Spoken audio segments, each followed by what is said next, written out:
Hello friends, आपका मेरे channel पर स्वागत है। तो हम 8th क्लास का मैथ करते थे। 8.2 के हमने पहले 5 क्वेश्चंस कर लिए हैं। आज से आगे के स्टार्ट करते हैं। 6 क्वेश्चन करते हैं। तो इसमें वही आपको दिया गया है क्वेश्चन, उनका परसेंट निकालना है, फिर उसको टोटल करना है। मतलब सब में बात सेम ही है, लेकिन अलग अलग दिया गया है तो क्वेश्चन तो करना ही पड़ेगा। तो चलिए, बस आपको प्रतिशत निकालना आना चाहिए और समझना है कि क्वेश्चन में दिया क्या गया है, बस, और कुछ भी नहीं है। तो चलिए शुरू करते हैं। जो आपका 6th क्वेश्चन है वो ये दिया गया है कि सेल के दौरान एक दुकान सभी वस्तुओं के अंकित मूल्य पर 10% बट्टा देती है और 1450 रुपए अंकित मूल्य वाला एक जींस और 2 कमीजें, जिनमें से प्रत्येक का अंकित मूल्य 850 है, को खरीदने के लिए किसी ग्राहक को कितना भुगतान करना पड़ेगा, ये हमें बताना है। ठीक है, तो हमें पहले तो ये देखिए, हमें दोनों चीज बतानी है, कमीज का बताना है और जीन्स का बताना है। क्लियर है? हमें दोनों चीज बतानी है, जीन्स का भी और कमीज का भी। ठीक है, तो पहले हम जो है वो कमीज का जीन्स का निकालते हैं। तो ये आपका दिया गया है अंकित मूल्य वाला एक जीन्स। तो जीन्स का पहले हम निकालते हैं। जीन्स का अंकित मूल्य कितना है? 1450 रुपए है। ठीक है, फिर लगता है कि वो अंकित मूल्य पर 10% बट्टा देती है। जो बट्टा है वो क्या हो गया आपका? 10% हो गया। तो जीन्स का मूल्य निकालने के लिए हम 1450 का 10% निकाल देते हैं। ठीक है, 1450 का 10% निकालिए, कितना आ जाएगा? 10/100, तो आ जाएगा 145 रुपए।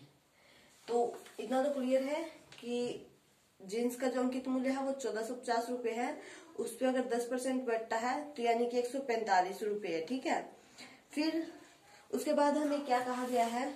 उसके बाद हमें कहा गया है कि कमीज भी है। तो जींस के लिए ग्राहक को कितना भुगतान करना पड़ेगा, पहले हम ये निकाल लेते हैं। जींस के लिए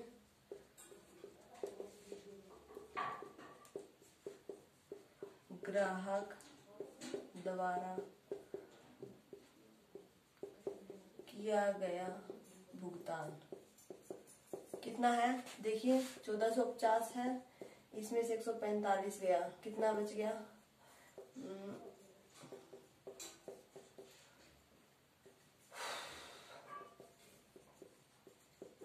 1305 रुपए। ठीक है, तो जींस का तो निकल गया। जींस का कितना आ गया हमारा? 1305 रुपए। तो अब हम कमीज का निकालते हैं। तो एक कमीज का अंकित मूल्य आपको जो दिया गया है ना, वो स्टेप बाय स्टेप कीजिए। कितना है? 850 रुपए है ना? हाँ, 850 रुपए है। ठीक है, फिर 2 कमीज इकट्ठे देगा, तो 2 का कितना आ गया? 850 मल्टीप्लाई 2, 1700। ठीक है, 1700 रुपये हो गया इतना। तो उस पर भी भट्टा हमारा कितना लगता है? 10% ही लगता है। तो 1700 का 10% निकाल दीजिए।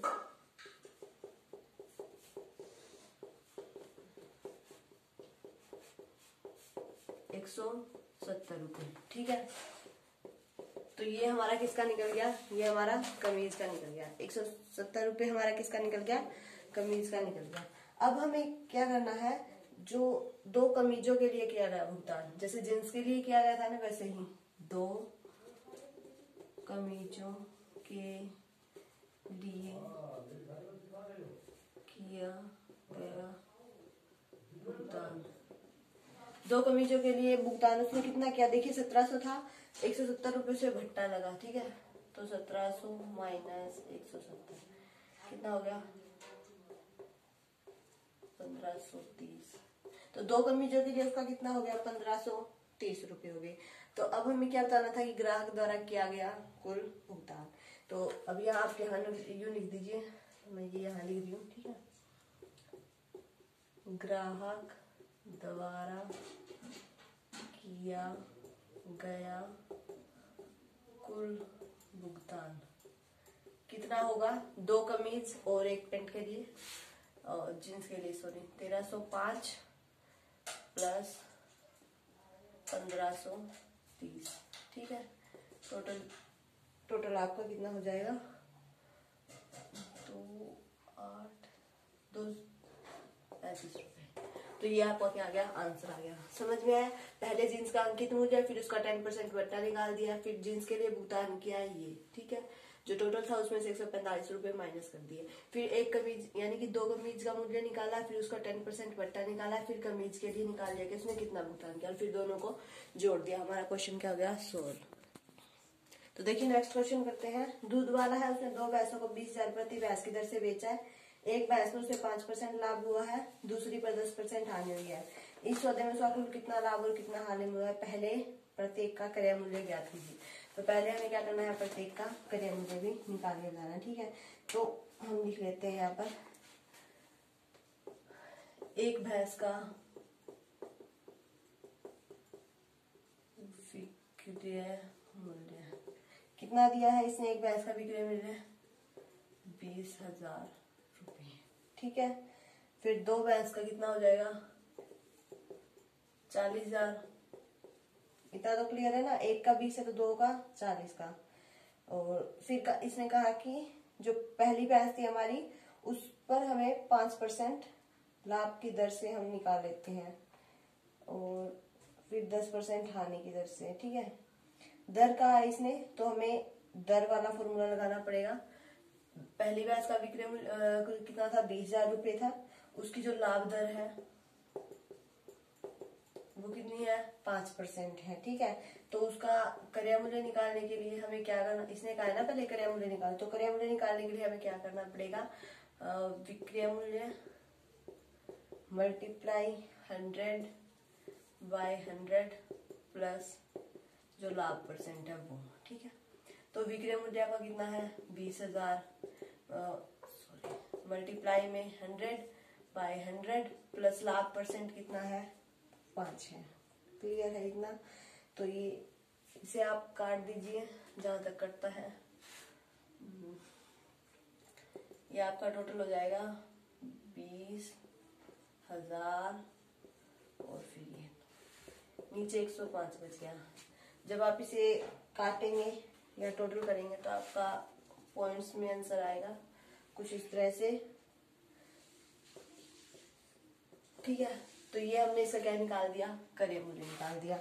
अब दूसरी भैंस का विक्रय मूल्य आपका कितना था, 20,000 रुपये ही था, लेकिन उसमें आपको कितनी हुई थी, हानि हुई थी। कितनी हुई थी, 10% की, 10% की। तो इसका अब आप क्रय मूल्य कैसे निकालेंगे, वही विक्रय मूल्य मल्टीप्लाई 100/100 प्लस हानि परसेंट लिख देना है बस, या लाभ परसेंट की जगह हानि परसेंट लिख देना है, बाकी ऐसी चीज रहेगा, ठीक है। तो 20,000 मल्टीप्लाई 100/100, हानि परसेंट कितना था, 10, ठीक है। क्लियर है इतना? इसे आप जब सॉल्व करेंगे तो 100 और 10, सॉरी हानि हुई है तो माइनस करना है, ठीक है। तो 20,000/90, जब आप इसे सॉल्व करेंगे तो आपका इस तरह से कुछ आएगा, मतलब इतना कुछ रुपए जो है वो आपके आएंगे, ठीक है। तो दोनों भैंसा क्रय मूल्य विक्रय मूल्य, क्रय मूल्य दोनों का निकाल दिया हमने। तो दोनों भैंसों का क्रय मूल्य अब कितना हो गया टोटल, इन दोनों को जो है वो जोड़ दीजिए।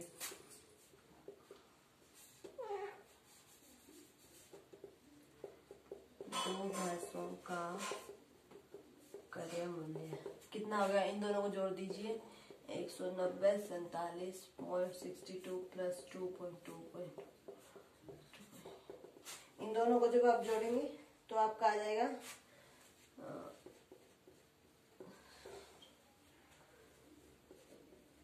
इतने रुपए, ठीक है। क्लियर है?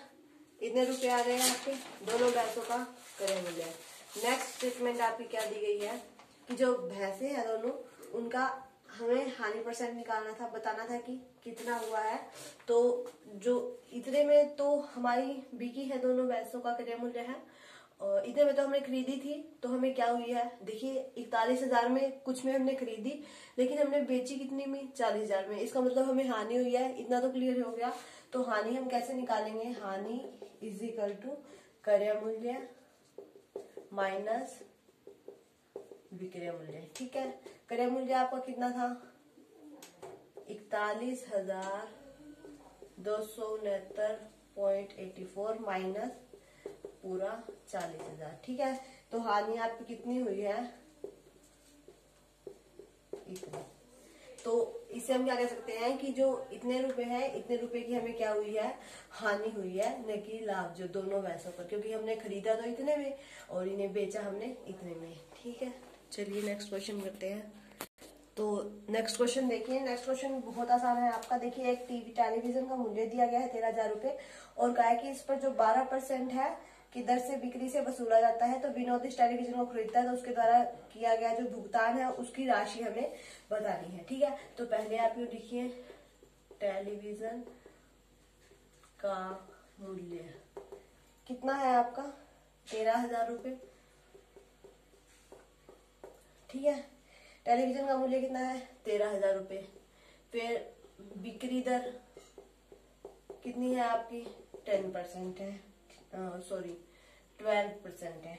ठीक है, तो बिक्री कर की राशि हम निकालने के लिए, बिक्री कर की राशि निकालेंगे कैसे, 13,000 का 12% निकाल दीजिए, तो 13,000 मल्टीप्लाई 12/100।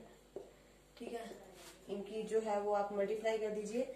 इनकी जब आप मल्टीप्लाई करेंगे तो आपका आ जाएगा 1560 रुपए। ठीक है, यानी कि जो बिक्री दर है वो इतनी है।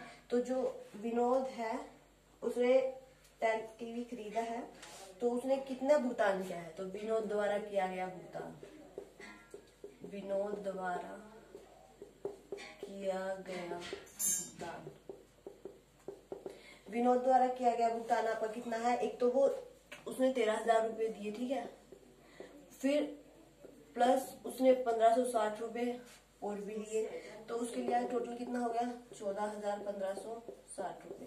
तो एक टीवी के लिए उसने कितना भुगतान किया, 14,560 रुपये का भुगतान किया।